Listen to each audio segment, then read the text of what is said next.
Good morning students. Start कर रहे हैं हम आज का टॉपिक। और आज का टॉपिक है हमारा अल्कोहल एंड ड्रग अब्यूज। सबको वैसे ही पता है बात कि ड्रग्स नहीं लेनी है, अल्कोहल नहीं लेने हैं, उसके बहुत सारे साइड इफ़ेक्ट्स हैं। और जो लोग ड्रग लेने लग जाते हैं उनको बहुत सारी बीमारियां भी पकड़ लेती हैं। अभी हमने HIV के बारे में पढ़ा था, वहाँ पे भी हमने देखा था कि जो लोग ड्रग्स इंट्रावीनसली लेते हैं उनमें जो है वो HIV जल्दी से ट्रांसमिट हो सकती है।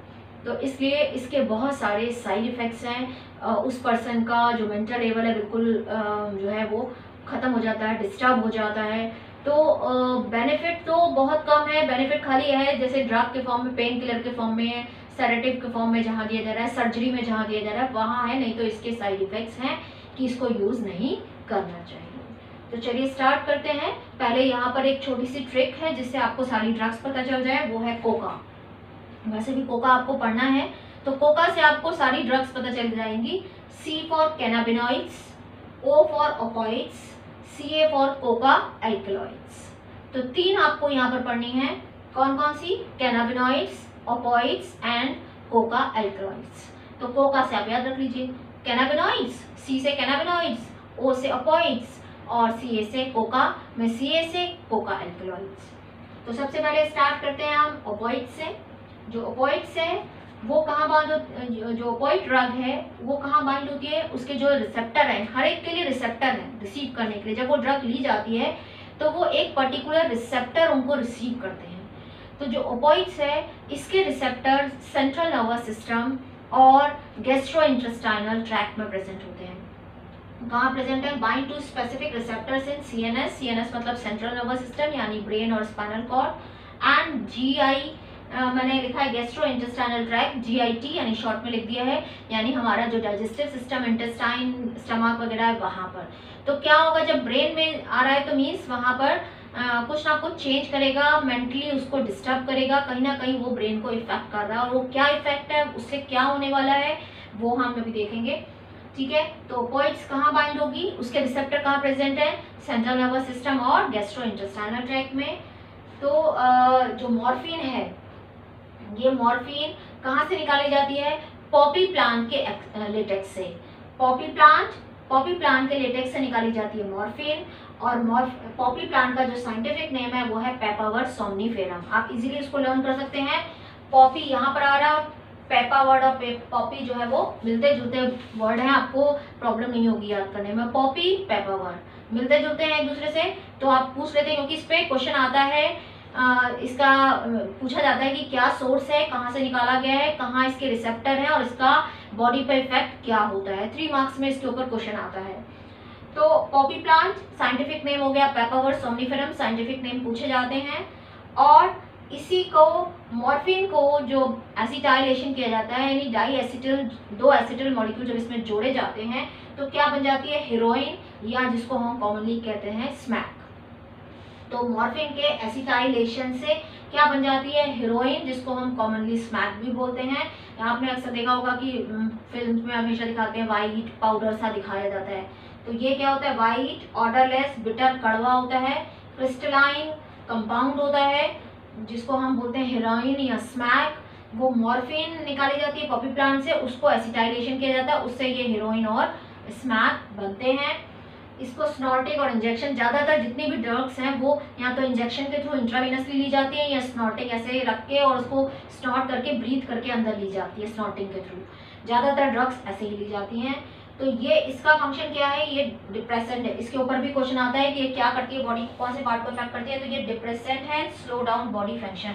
कहाँ पर जा रही थी? ब्रेन रिसेप्टर थे, तो ये एज ए डिप्रेसेंट बिहेव करती है यानी बॉडी फंक्शन को कम करने का काम करती है, डिप्रेसेंट का काम करती है। ठीक है, स्लो डाउन बॉडी फंक्शन यानी मेटाबॉलिक प्रोसेस को कम कर देती है। तो जहाँ पर जिन लोगों की सर्जरी वगैरह होती है तो एज ए सेडेटिव और पेन किलर इसको दिया जाता है। तो depressant and slow down body function. तो ये हो गई हमारी O से ओपिएट्स। ओपिएट्स के लिए रिसेप्टर कहाँ है? ब्रेन में और गैस्ट्रोइंटेस्टाइनल ट्रैक्ट में। मॉर्फिन को किससे निकाला जाता है? पेपावर सोमनीफेरम पॉपी प्लांट से। उसके एसिटाइलेशन से हेरोइन बनती है जिसको हम स्मैक भी बोलते हैं, जो वाइट, ऑर्डरलेस, क्रिस्टलाइन कंपाउंड होता है जो डिप्रेसेंट और स्लो करता है बॉडी फंक्शन को। देखो ये तो कर रहा है स्लो, जो बाकी की दोनों है वो क्या है? वो एनर्जी को इंक्रीज करती हैं। जो इनको स्पोर्ट्स पर्सन भी लेते हैं वो एनर्जी को लेवल इंक्रीज करने का काम करती है। खाली ये डिप्रेसेंट है, वो एनर्जी लेवल इंक्रीज करेंगी। तो नेक्स्ट आता है cannabinoids, C for cannabinoids. Cannabinoids के रिसेप्टर भी ब्रेन के अंदर प्रेजेंट है। ये भी जैसे ही लिया जाता है ब्रेन में जो रिसेप्टर है उसको रिसीव कर लेते हैं। ये कहाँ से निकाली जा रही है? From inflorescence of the plant cannabis sativa. तो आप इसको इजीली लर्न कर सकते हैं। देखो दोनों मिलते जुलते हैं, कैनाबिस और कैनाबिनॉइड्स। तो जो कैनाबिनॉइड्स है वो कैनाबिस सटाइवा प्लांट से निकाली जाती है। जितने भी ज्यादातर ड्रग्स हैं वो सब प्लांट से निकाली जाती हैं। तो कैनाबिस सटाइवा के इन्फ्लोरेसेंस से निकाली जाती है कैनाबिनॉइड्स, ठीक है। और इसके अलावा इसके बाकी के जो पार्ट हैं, फ्लोरल टॉप, रेजिन, स्लीव, उनकी अलग अलग कंसंट्रेशन यूज करके अलग अलग चीजें बनाई जाती हैं। जैसे मरिजुआना, हशीश, चरस, गांजा, हशीश, चरस, गांजा, मरिजुआना, हशीश, चरस, गांजा, क्या यूज करके? इसका flower top, leaves, resin used in various combination to produce. अलग अलग कॉम्बिनेशन में अलग अलग पोटेंसी को यूज करके मरिजुआना, हशीश, चरस, गांजा, इसके नाम अक्सर आपने मूवीज में सुने होंगे, हशीश, चरस, गांजा, मरिजुआना, इनको यूज किया जाता है, बनाया जाता है। ये स्पोर्ट पर्सन लेते हैं अपनी एनर्जी लेवल को इंक्रीज करने के लिए।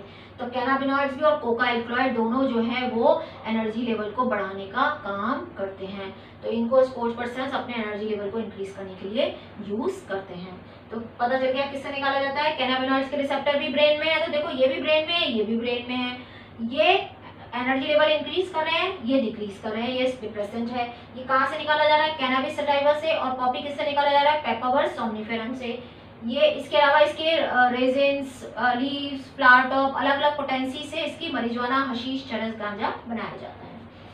फिर आता है हमारा तीसरा कोका एल्कलॉइड, सीए से कोका एल्कलॉइड। ये जिसको हम कोकीन, कोक और क्रैक भी बोलते हैं, ये निकाला जाता है कोका प्लांट से। इरिथ्रोजाइलम कोका, देखो यहाँ पे भी कोका वर्ड आ रहा है, तो कहीं ना कहीं आपको कुछ ना कुछ रिजेम्बलेंस मिल रही है लर्न करने के लिए। तो कोका प्लांट जो कोका एल्कलॉइड है वो यहाँ कोका प्लांट यानी इरिथ्रोजाइलम कोका से निकाला जाता है। इसके ऊपर बहुत बार क्वेश्चन आया है।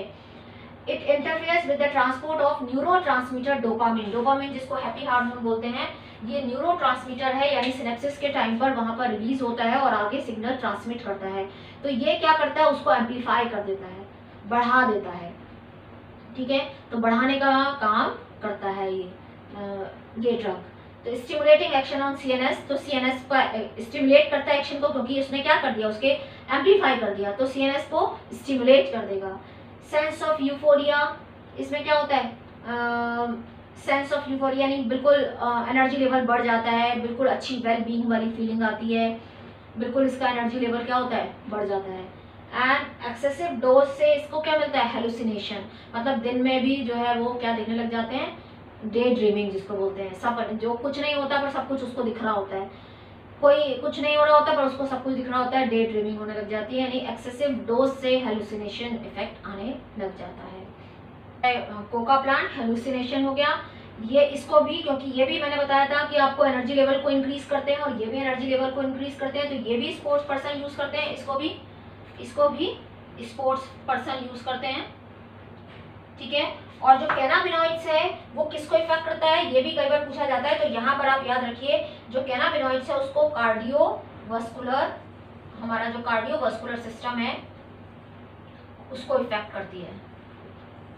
जो कैनाबिनॉइड्स है वो कार्डियोवास्कुलर सिस्टम को इफेक्ट करती है, तो ये आपको ध्यान रखना है कि कैनाबिनॉइड्स कार्डियोवास्कुलर, एरो बना देती हूँ मैं इधर, कार्डियोवास्कुलर सिस्टम को इफेक्ट करती है। तो ये हो गई हमारी ड्रग्स। तो नेक्स्ट पार्ट में हम नेक्स्ट टॉपिक पढ़ेंगे। Thank you, thanks for watching.